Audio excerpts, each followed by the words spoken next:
going? Let me give y'all a little light, child. Give y'all a little light. Okay, y'all can see me good now. Okay. Hey, y'all. I am live on Facebook, YouTube. Where else, child? Where else can you find me? Yep. I have three, one, two, three, four places over on YouTube where you can find me. Let me see. I think I got three places over on Facebook where you can find me, okay? So we're live right now. We are doing a live writing session with Delores, the pastor's daughter. Hey, you guys, I am your coach, your writing coach. I don't think a lot of y'all knew, that I'm an author, I'm a writer, I'm a memoirist, okay? That's what I like to consider myself, a memoirist. You know what? Matter of fact, let me go ahead and get my vibration plate going. That's what I'm standing on right now. So we're just gonna get a little vibration going. So let me just give you guys a little bit of a just kind of a lay of the land, so to speak, okay? Because it's been a little while since we've done some live writing sessions, but I've been doing a lot of writing behind the scenes. Now, I watched this content creator, YouTuber, entrepreneur, just all around seems like an amazing person. His name is Dan Coe. And his suggestion was to do, I think at minimum, right? We say at minimum 2 hours a day of focused writing, and then see how your writing develops, see how your business develops, your book, whatever you happen to be working on, see how it develops over that time when you dedicate 2 hours of focused work, focused intention on moving forward in your writing and stuff like that. So tonight, just to give you guys kind of like a little bit of a heads up, we had line dance class tonight locally. I teach line dance as well on Tuesday nights, so I taught that tonight. And then we just started last week, we started incorporating karaoke into our line dance night. So on Tuesdays, right after line dance, we go right into kind of like segue into karaoke. In fact, the best way that I know to do karaoke, like kind of that segue, is to do a couple of songs that we would normally line dance to, just do that in karaoke, right? So we transition by using some of the same songs that we would line dance to, and I just sung them. So tonight, for our segue song, so to speak, I did Boogie Oogie Oogie. Okay, Boogie Oogie Oogie by oh gosh, who is that by? Oh god, I just drew a whole blank. Anyways, you guys look it up. But Boogie Oogie Oogie is just a really fun song. To me it's timeless, So a good song swap that I did, that's one of the other things that I do. I do a lot of modified dances and I do song swaps. So a lot of people that I teach line dance to, they're beginners or they consider themselves to not really be good at line dance.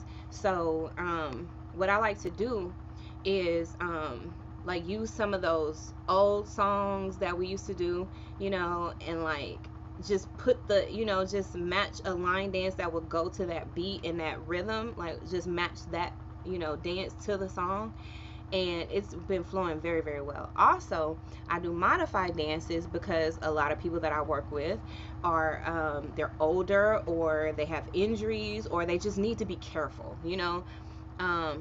like I'm like that myself, right? Because I was in the military, so I had some military injuries and stuff like that. So in order to keep and I also have fibromyalgia, so I need to keep my body moving, but I also need to be conscious about the different issues that I have within my body that that could possibly get flared up or aggravated or whatever from line dance. So I modify some of my steps so that I can continue moving, but I'm also considering what I can handle, right? So that's what I teach in line dance. And then of course tonight we just segue right on into karaoke, just like we did the previous week, and just like we're gonna do for the next weeks to come, child, for months to come. Okay, we're also starting what I call the Elks Idol. We're going to start that in March. This is just a fun singing competition for the members of the lodge.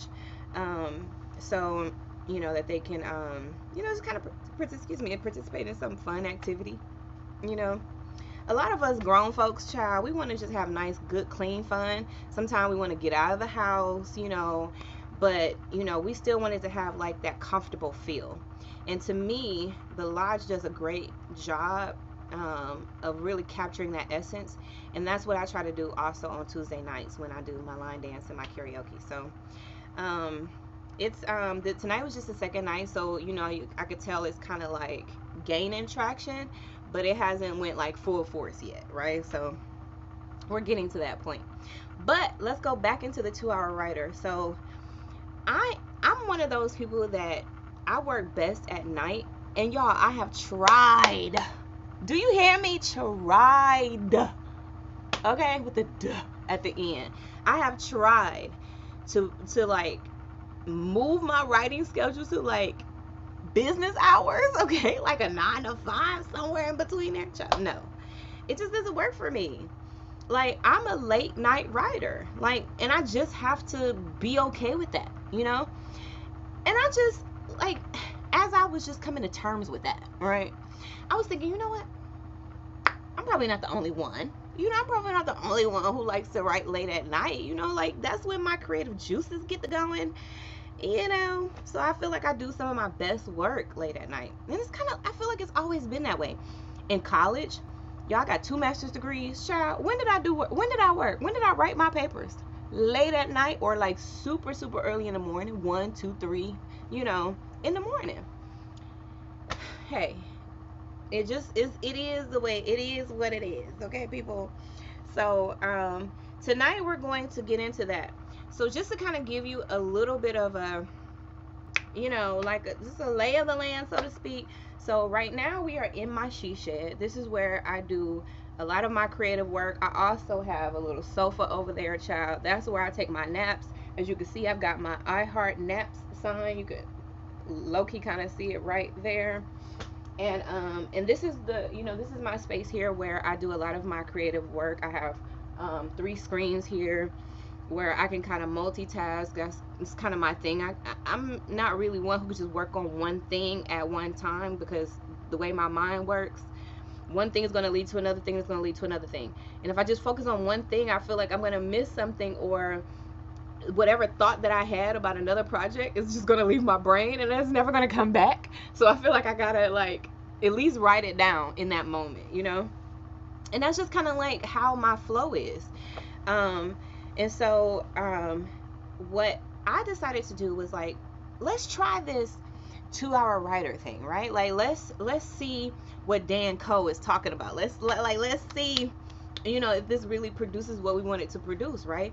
So what we'll do tonight is we'll do 50 minutes of focused work, okay? So that's writing. That and that doesn't mean you need to be actively writing. That could be research, that could be brainstorming, that could be conceptual, whatever you feel like is actually work that is moving you forward, okay? So it needs to be moving you forward in, you know, in your projects and in what you're trying to accomplish, okay? So that's 50 minutes of focused work, and then we're gonna stop for 10 minutes because, like, for me at least, right, I can't just sit and just work, you know. That's part of the reason why, you know, I was medically retired from the military and stuff like that, because of my conditions. I need to make sure that I have some time that is down and focused work, but I also need to get up, get moving, you know, and be active, and then I can sit back down, you know, and do a little more work. And so that's going to be the schedule that we go by, okay? So 50 minutes of focused work, okay, y'all? That is research, that's actively writing, that's, I mean, you could be putting prompts into your chat GPT, you could be putting, you know what I'm saying, you just something that is moving you forward, okay? You could be reading, anything that's moving you forward. And then for 10 minutes, we're going to take that 10-minute movement break. And during this 10-minute movement break, you can get on if you have a vibration plate like what I'm on right now, get on your vibration plate, vibrate for 10 minutes, you know. They say that these vibration plates, they say they do more work than walking sometimes, okay? So, you know, get into it. So if you got a vibration plate, do that. You've got some free weights, do that. Do you have a walking track? Do that. just do some steps in place, do some line dancing, do some type of movement, and then get sit back down or wherever you're working, and then get back into the 50 minutes of focus work again. And we'll do that for 2 intervals at least, and then I'll let you guys go for tonight. Okay, so it's 10:53 right now, so we could talk for a few more minutes. I want you guys to check in with me. Y'all go ahead and get in the chat and let me know what you're working on. What are you writing?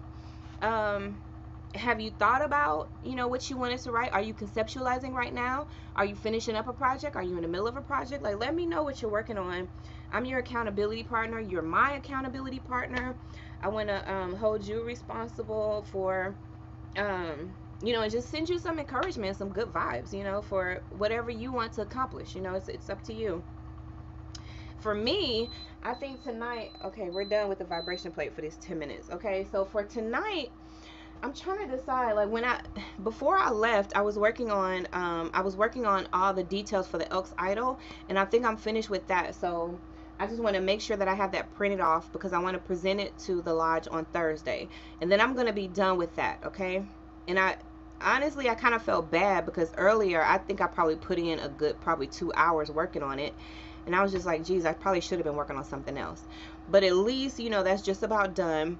I'm going to look at that and just make sure it's finished out, and then go ahead and print off the documents that I have for that. So what I did was I came up with the rules, the dates and times, the rules for the judges, the sheet that the score sheet, where everyone's going to be scored, and I think that's just about it. Oh, and then my social post, so I could post about it and then announce it and stuff like that. So I had ChatGPT, come up with all of that for me. Of course, I had to tweak a lot of stuff, tell it to redo, based on like new ideas that I came up with, or just kind of like just fine tuning the ideas that I already had.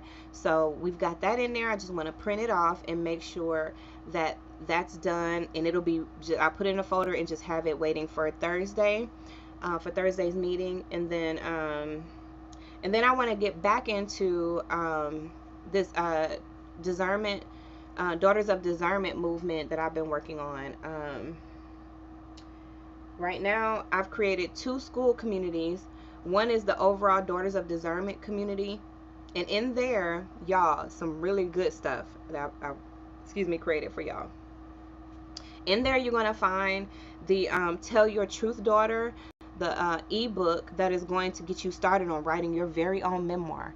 I know you guys have been talking about, you've been waiting for a sign from above, child. So you will know, like, is it my time to work on my memoir? Yeah, girl, work on that thing, okay?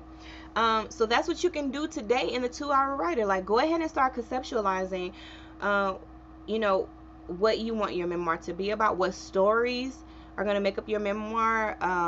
In fact, I would just say, just start writing. You know what I mean? Just start writing, and then allow the vision to kind of take a little bit of shape from there, right?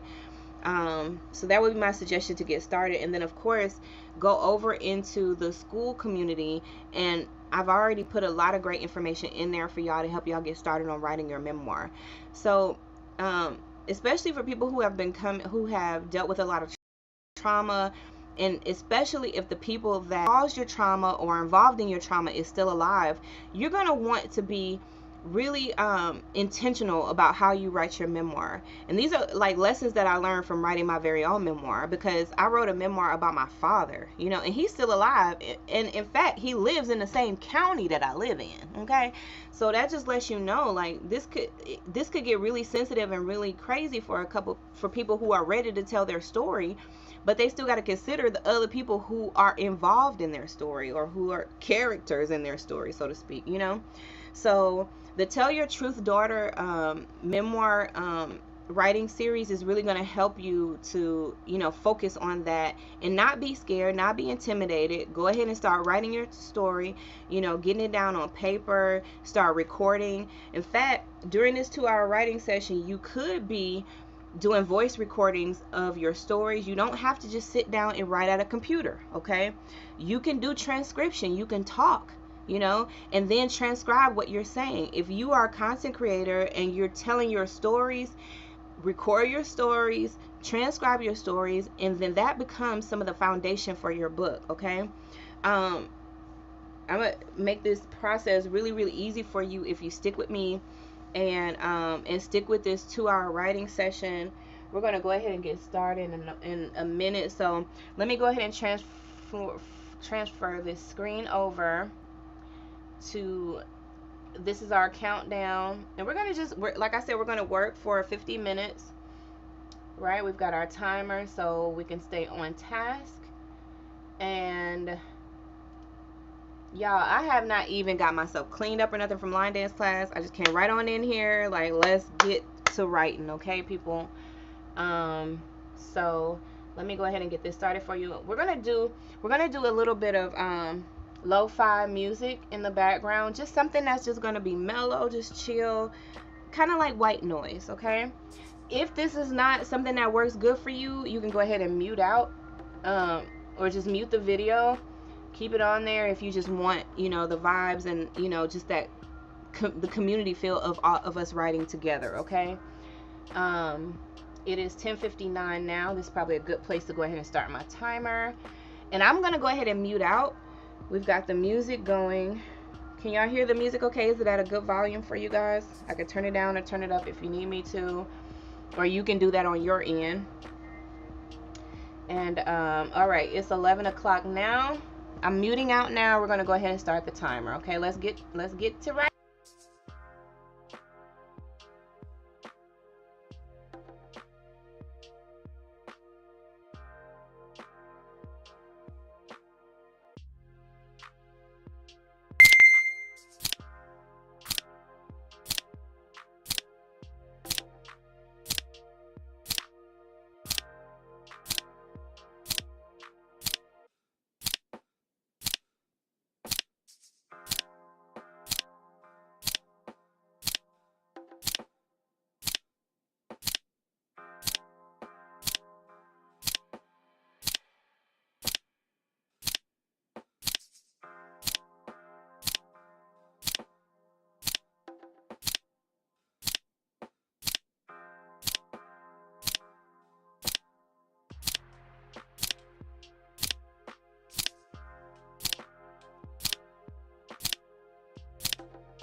Okay, how we doing, people? Check in with me. Let me know what's going on. How did that feel? How did that feel, y'all?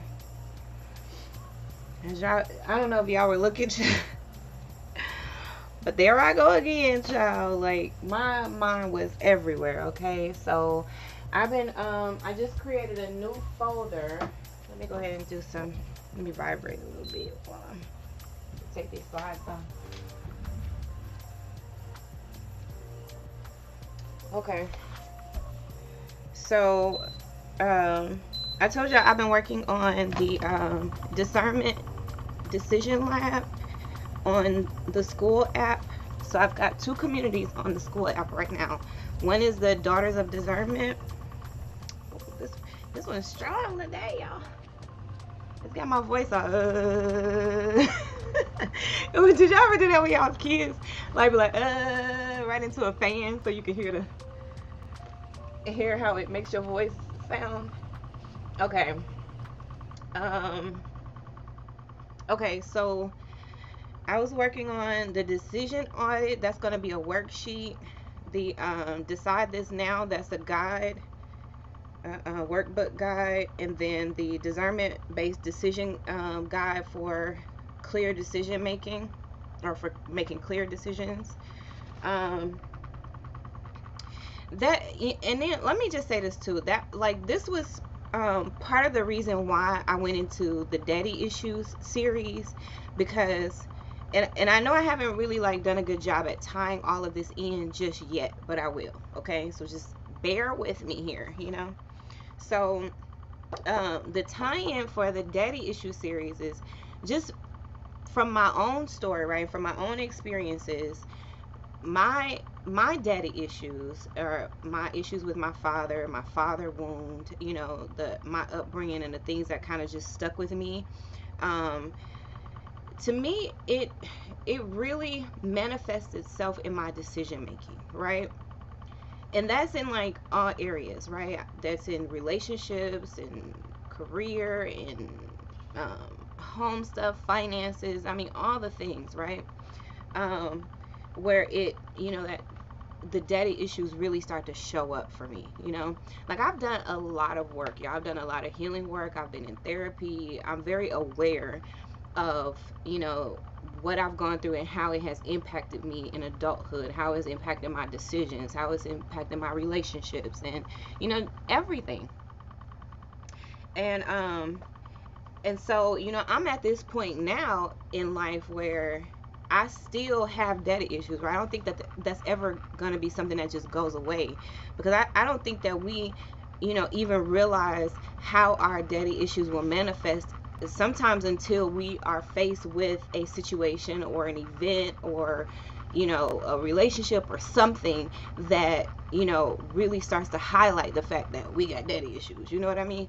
So I think that sometimes even later in life, y'all, you could be 60 years old, okay, and you still got daddy issues. Like, it just is. You know what I mean? It's just like, I think this, to a large extent, we just have to like accept that. Accept that there are things that we grew up with, that we experience, that affect who we are today, right? It affects our decisions. It affects how we move. It affects what we believe. It affects the decisions that we make. It affects our actions. It just affects, right? And so what I realize is that there's a lot of daughters out there that have a hard time making decisions and using their discernment and also taking action, because a lot of times, like, we know stuff, we see stuff, but when it comes to actually acting on it, making a decision, establishing something, like executing, then that's where there's a disconnect there. You know what I mean? And it was something that I dealt with personally too. I still deal with it.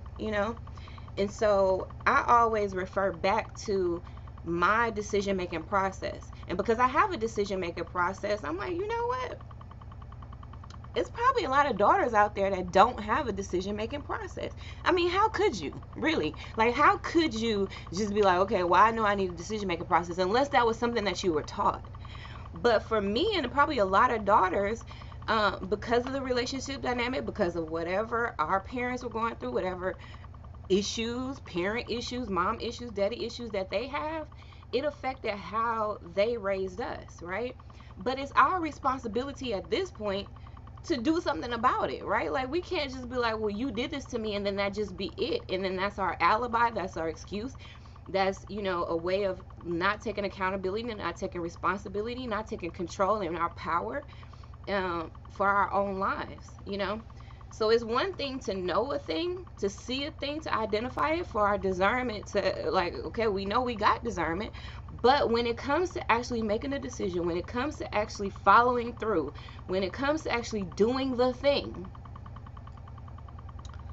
we might be falling a little short on that, sis. You know what I mean? We might be falling a little short. So that's what this process is really going to help. So I've been working a lot behind the scenes. Just because you guys are just seeing me now doesn't mean that I haven't, been doing the work behind the scenes and just trying to create this formula and this format that I've been using myself. I had to tap into, okay, what am I doing that is helping me to break free from the toxicity that was in my life? Y'all, one of the hardest decisions that you will ever have to make, hopefully you never have to make it, right? But a lot of us have, sadly, is whether or not we're going to cut our parents off. I mean, I hate it. I hate it for you. I hate it for me. But it is what it is. And sometimes we're faced with that decision of like, okay, do I do what's best for me, or do I do what's right society-wise? Do I do what's right religion-wise? Do I do what's right based on, like, how I was taught, my upbringing? What, like, nobody wants to sever the relationship with their parent, but sometimes that's a decision that you have to make. And if you if you can make it in that situation, think about how much stronger you are when you might have to make it in a friendship. Do I cut this friend off? Do I cut this lover off? Do I quit this job and move on to another place? Do I leave this church and go to another place? Do I, or not go? Like, we're faced with these decisions that we, every day that we have to make. And a lot of us are stuck in that spot of, okay, I know that this is no good for me, right? Like, I know that this relationship is not healthy. I know it's toxic. I know it's killing me. I know it's making me sick. I know it's draining the life out of me. But to actually make that decision, follow through with it, I don't know how to do that, And I think that that's what a lot of us are facing. It's not because you don't know.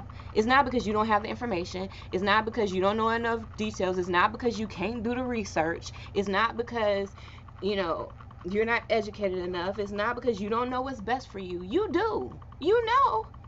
But when it comes to actually making that decision and following through, that's where we fall short. And so, I consider myself to be a discernment coach, and I've really been calling myself this for some years now. But I know that a lot of people don't understand what that means. Like, okay, what does that even mean, a discernment coach? I mean, if you even give it that much thought, then you're probably like, what does that even mean? But I help people to make decisions. I help people to think critically. I help people to process themselves, their feelings, their emotions, what's best for them, their purpose. I help them to decide what is the best option for me.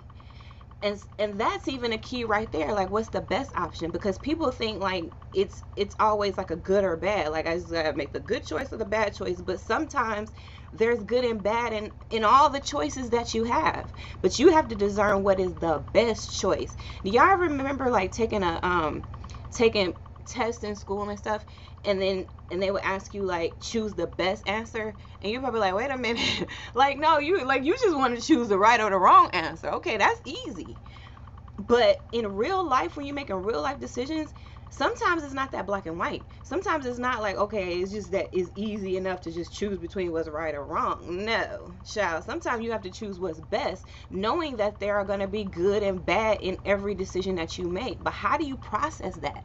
How do you weigh out the pros and cons? How do you do your research and know what to expect? How do you do some, at least some forethought and foreshadowing of what's going to happen in the future from the decisions that you're making today?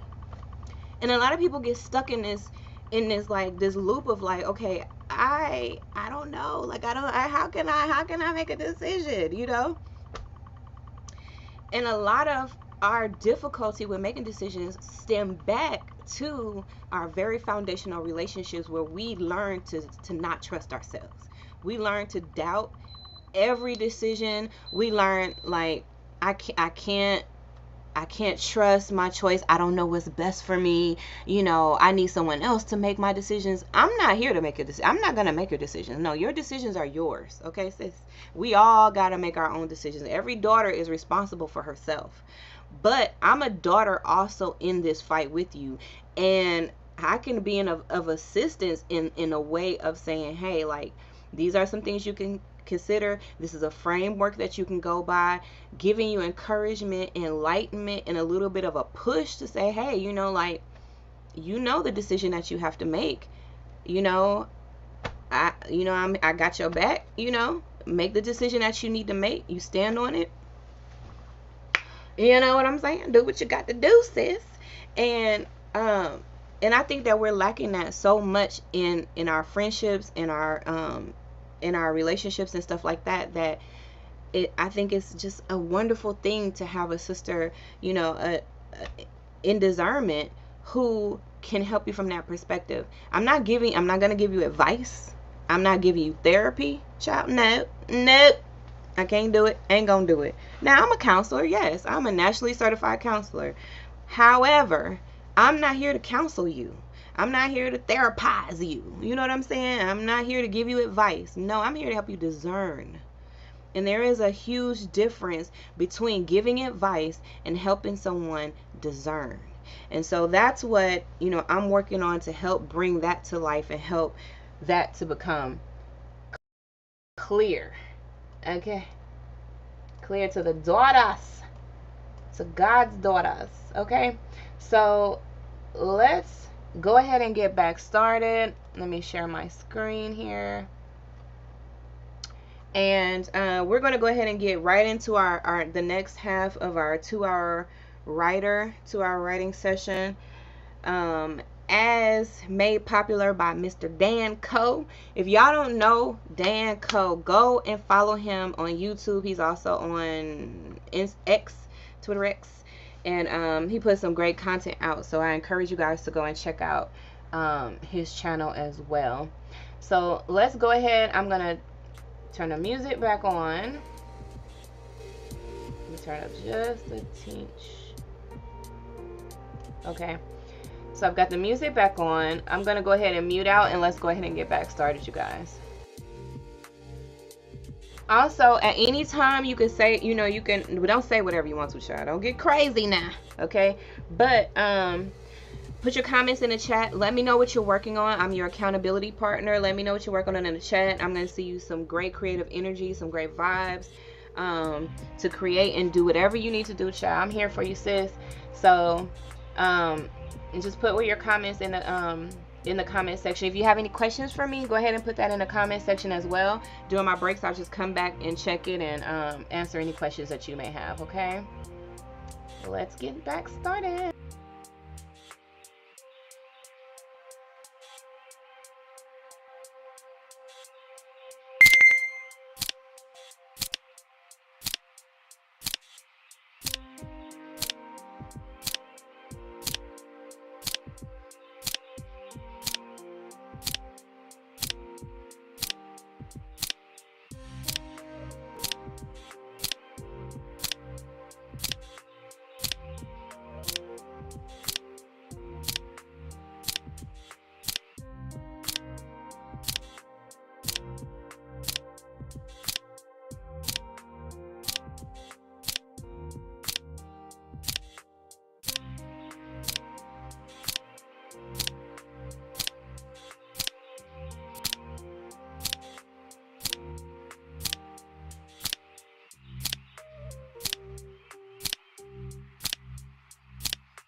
That is that clock ticking like irritating?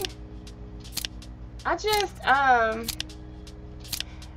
turned it on. I'm gonna turn it down, okay, you guys? I'm gonna turn down that ticking. Let me see. Let me know if that's if I need to turn it down anymore, okay? Hold on.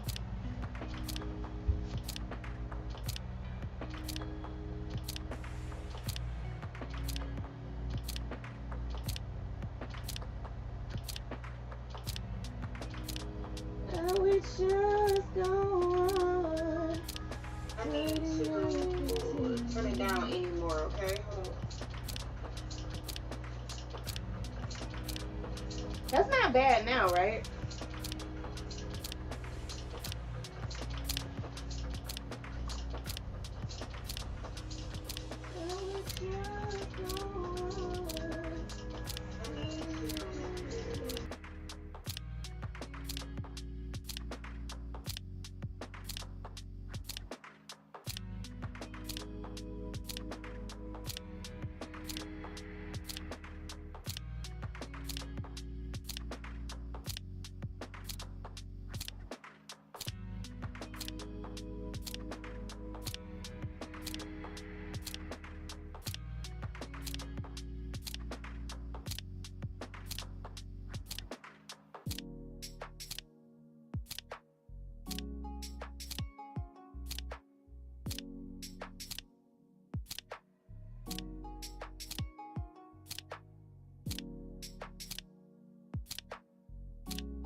Okay, y'all. What's going on? How y'all feeling? Sisters, how y'all feel? Brothers, y'all alright? Just like Erykah Badu said, honey. How are y'all doing? Y'all okay? Let me see. Let me go back. So, if y'all have been with me throughout this whole live stream, we have been doing this 2-hour writer challenge, but taking 10-minute breaks in between, 50 minutes of consistent and focused work. I'm vibrating again. So anyways, you guys, let me see. Let me tell y'all where I am now in my process. I'm working on the this making a discerning decision. Just basically making a decision. It's a framework, but how to do it from a position of discernment, right? Because when you make decisions, you definitely want it to be from a position of discernment, okay? Not out of impulse, not out of emotion, not out of being misinformed, not out of just taking advice from other people without doing any of your due diligence. When I talk about discernment, I talk about it both as two different things, right? One is like a muscle, okay? So working discernment and using discernment as a muscle. So and like working on it, like working it out like you would to strengthen your body, right? How you work out a muscle, that's how you should with your discernment. You should be actively working it to strengthen it, right? And with every decision you make, you're strengthening that discernment more and more. And I mean, we all like to think that we could just do something and just be like Superman when it comes to discernment, or Superwoman or whatever, but that's just not how it goes. It takes time to work that muscle, and it's like one decision at a time, and you're constantly like strengthening it. So it's never going to be something that you just is like, well, I've accomplished this, you know what I mean? Like I am, I say I'm a discerner, but that doesn't mean that I'm at this, like, that I've just mastered it to the point where there is no other work to do. You know what I mean? There's no more working that muscle. There's no more practicing discernment. And there's no more, using the tools in your toolbox. That's the other way I describe discernment. Is discernment encompasses tools. You know what I mean? So let's say that you're making a discerning decision, right? That you have this project, let's just say this project or something that you need to fix or something like that, right? So you go to your toolbox to get all the tools that you need for this project, right? You got a hammer, you got a screwdriver, you got a wrench, you got, nails, you got this, that, and the third, right? All this stuff in your toolbox. Look, there goes my toolbox. My toolbox right there, child. Where is it? Right there. Like my literal toolbox. So, but if you think about it that way, then all the tools that are in your toolbox are all the components that can help you to make a discerning decision, right? To help you complete the project, to help you fix something, right? You're using all the tools that are in your toolbox. So what are your tools that are in your toolbox, right?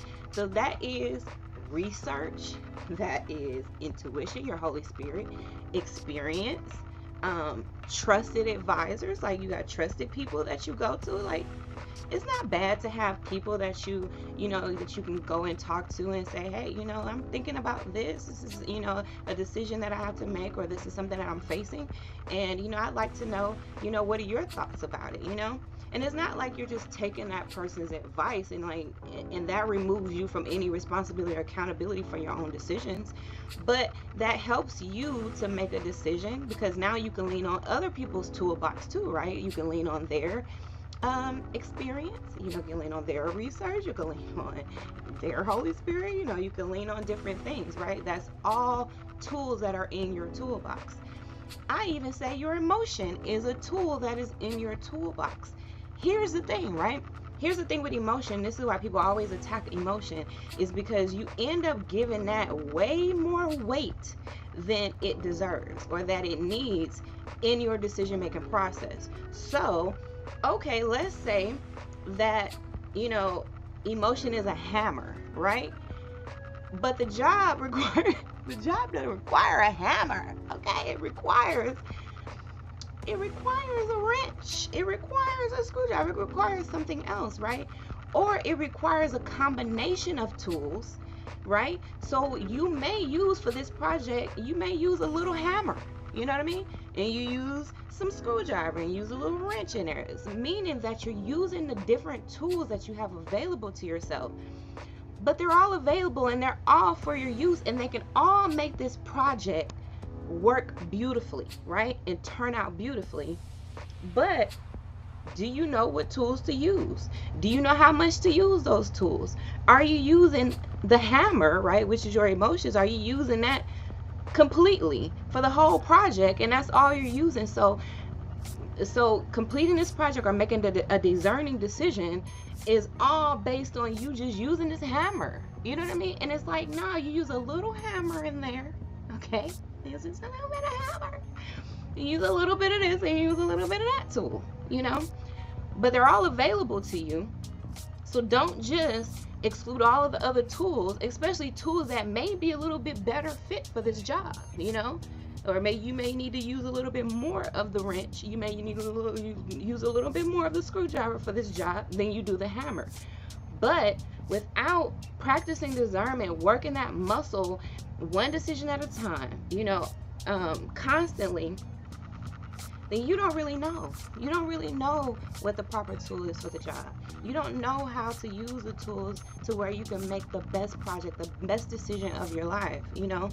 And it's always going to come down to the best decision, not the right or the wrong decision. You might as well just get right and wrong out of your vocabulary at this point, because there is no right or wrong, you know?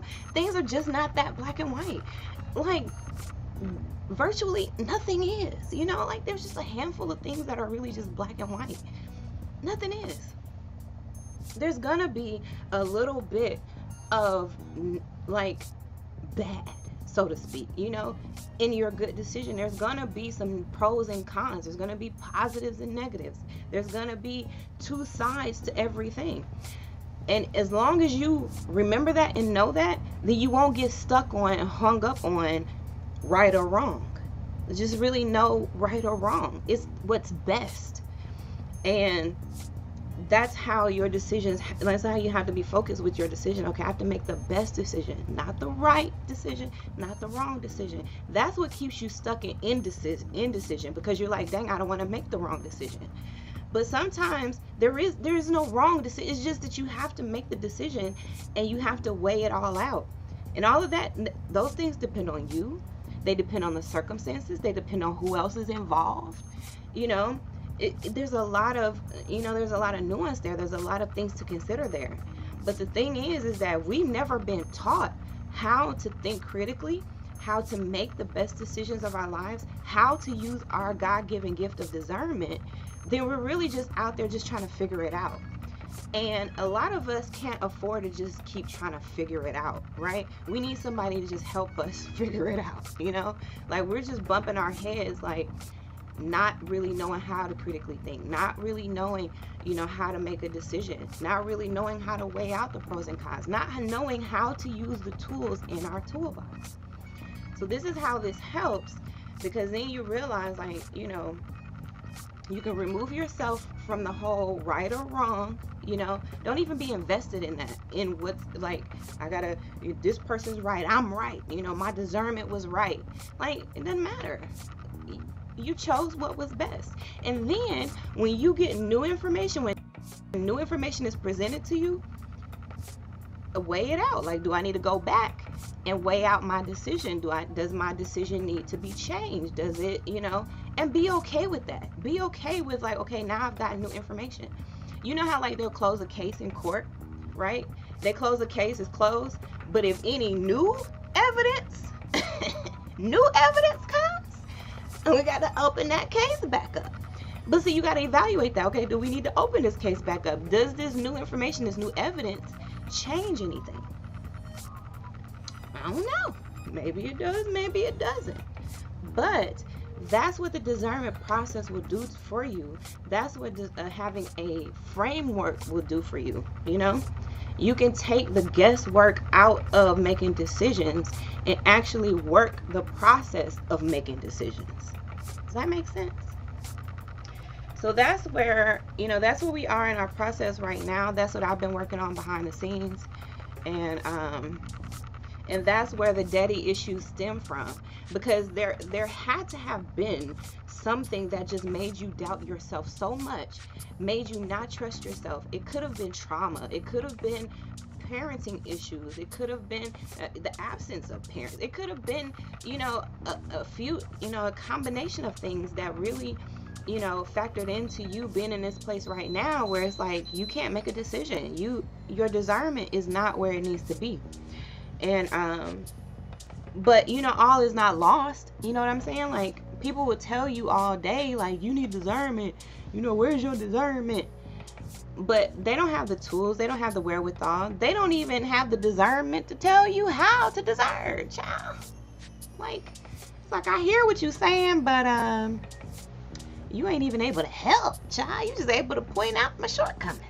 Okay, but I can point them out. Yeah, I do point them out, but I can also help, and so that's what this framework is for. That's what I've been doing.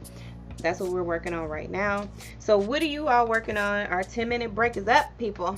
So we've been going for 2 hours 20 minutes, which checks out, right? Because I talked for about 20 minutes in the beginning, so we can get to like at the top of the hour at I think we started at 10 o'clock. Was it 10 o'clock or 11? No, definitely not 10 o'clock. So I was like 11. Was it 11? It had to be, because it's 1 o'clock now. So we got started at 11 sharp. Writing. Okay, we did 2 50-minute writing sprints, focused writing, and then we did 2 movement breaks. Okay, for my movement breaks, I got on the vibration plate. What did you do for your movement break? Okay, tell me in the comments. And if you watch this back after the fact, like, just go ahead and let it play through, and then you just work your process. You know what I mean? Like, just pretend like you're live watching me right now, and just do the sprints, do the 50-minute writing sprints, do the 10-minute movement break. And you saw sometimes I got up and did some movement as I was writing, or as I was reading rather. So get it in how you get it in, okay? But I think this is a good place to stop for tonight. Well, chop. It's already 1 o'clock, after 1 o'clock in the morning here where I am in Alabama. Also, let me know where you're watching from. Are you working on a memoir? Are you working on your poetry? What are you working on, child? What are you writing? Let me know in the comments. I hold you accountable. You hold me accountable. I'm your accountability partner. Okay, I'm your girl. So y'all let me know that in the comments. Make sure you like the video, share the video, let the girls know, and the guys who like to write, child, but I'm talking to the girls, okay? Let the girls know that we're doing these writing sessions just really until and if and until, child, I get an actual like more structured writing flow or writing times, which I probably won't ever do, because that's just the way I'm set up. I'm just like, when I feel it, I'll do it, or when I need to do it, I'll do it. I do write every single day, but I don't always go live and write. Sometimes going live and writing is a little bit of a distraction, because I am thinking about you guys and also engaging you while I'm writing. So it is a little bit of a distraction for me, but it's also good because I want to also document my journey as a writer, and I want to create a community where hey, this is a space where we can come to write and we can really let our creative flow. And you don't have to be writing a memoir. You could be writing anything, like literally anything. You could be creating anything, but my talent and my focus for these sessions is writing. So if that resonates with you, please make sure that you like the video, subscribe. Like I said, I'm on three 3 pages on Facebook. I have I have a community on Facebook called Code, Community of Daughters Everywhere. And then I also have my personal Facebook page, Delores Michelle Peters. And then my professional Facebook page, Daughters of Discernment. And I think I changed it already to Coach Delores and Daughters of Discernment. But if you look up Daughters with an S at the end, okay, because I think there is a Daughter of Discernment on YouTube, but look up Daughters of Discernment because it's a community of more than just me, okay? So that's the S on the end, okay? So Daughters of Discernment, Discern and Dance. You can pretty much look me up under Coach Delores, Delores. And you can find me anywhere, y'all, okay? I'm on TikTok, Facebook, Instagram, all of the places, but I'm more active on Facebook, YouTube, but I'm getting more active on TikTok, okay, you guys? So make sure y'all go and look me up on TikTok as well, okay? All right, y'all. I love y'all, and I will see y'all later. Am I going to continue writing? Am I about to go lay down? I'm tired. Yeah, I'm about to go lay down. I need to wipe my makeup off. I need to take a shower. So I'll see y'all later, child. I need to get all this dancing sweat off of me. So I love y'all. Thank y'all for tuning in. Bye bye for now.